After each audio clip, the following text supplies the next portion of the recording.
કાર્યક્રમનું આયોજન કર્યું છે અને રાજકોટ કઈ રીતે છે? રાજકોટમાં સરગમ ક્લબ અને સરગમ લેડીઝ ક્લબમાં અમે છેલ્લા 20 વર્ષથી રાજકોટ ફક્ત બહેનો માટે ડીએચ કોલેજ ગ્રાઉન્ડ યાજ્ઞ બહેનો માટે ગોપીરસનું આયોજન કરતા હોય છે. 16 વર્ષથી ઉપરના તમામ બહેનો ભાગ લઈ શકતા હોય છે. લગભગ અંદાજિત શરૂઆતમાં 1500 બહેનોમાં ભાગ લે છે.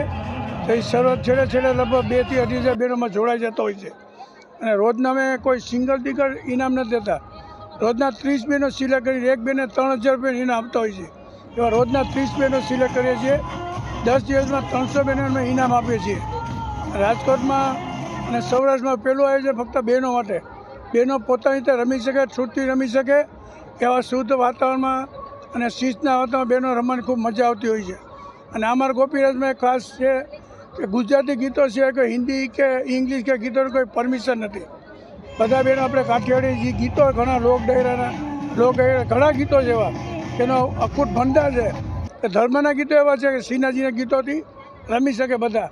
એવા વાતાવરણમાં અમારા લેડીઝ ક્લબના બધા હોદ્દેદારો ચંદાબેન, નીલુબેન, ગીતાબેન, અલકાબેન બધા વ્યવસ્થા સંભાળી રહ્યા છે અને 100થી વધુ કમિટી મેમ્બર ધ્યાન આપી રહ્યા છે.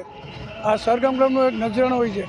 નોરતા બાદ જાહેર જનતા માટે અમે 5 કાર્યક્રમ આપતો હોય. પંચનાથ મહોત્સવ જેમાં કવિ સંમેલન, લોક ડાયરો, સંધિ સંધ્યા, મ્યુનિસિપલ પાર્ટી અને હસાયરો એ જાહેર જનતા માટે ગુજરાત ભારતભરના નામાંકિત કલાકારોમાં ભાગ લે છે.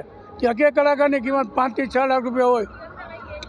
એમાં રોજના 5-6 કલાકાર બોલાવી છે. રાજકોટની પ્રજા 20 થી 25 એવા કાર્યક્રમની વાત જોતી હોય છે અને વિનામૂલ્યે બધા કાર્યક્રમ હોય છે. ગરબાનું આયોજન કર્યું છે રાજકોટ. Yes sir. હા. ખાલી મહિલાઓને જ એન્ટ્રી આપે છે. કઈ રીતે? અને હું આ સરગમ ક્લબમાં છેલ્લા 12 વર્ષથી કન્ટિન્યુ છું. કહું ને તો મારા ખ્યાલથી આખા ગુજરાત કે રાજકોટની અંદર આ એક જ ગરબા એવા છે કે જે ઘણા વર્ષોથી ઓનલી લેડીઝ માટે જ છે અને બીજા કોઈને એલાવ નથી.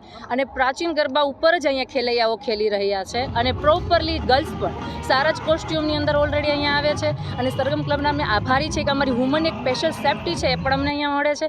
અને અહીંયા પ્રોપરલી નો ફિલ્મ સોંગ, ઓનલી પ્રાચીન ગરબા જેના ઉપર અમે સારા બધા ઝૂમી શકીએ છીએ અને રમી શકીએ છીએ. જે બીજી જગ્યાએ ગરબા થતા હોય છે તેની અંદર ફિલ્મ ગીતો આવે છે પણ અહીંયા ફિલ્મના ગીતો આવતા નથી. અમને એમ જ થાય કે જાણે મા જગદંબા અમે જ છીએ. તો અમે સરગમ ક્લબના ખૂબ જ આભારી છીએ અને ગુણવંત શાહ છે એમના પણ ખૂબ આભાર છે. Thank you so much sir.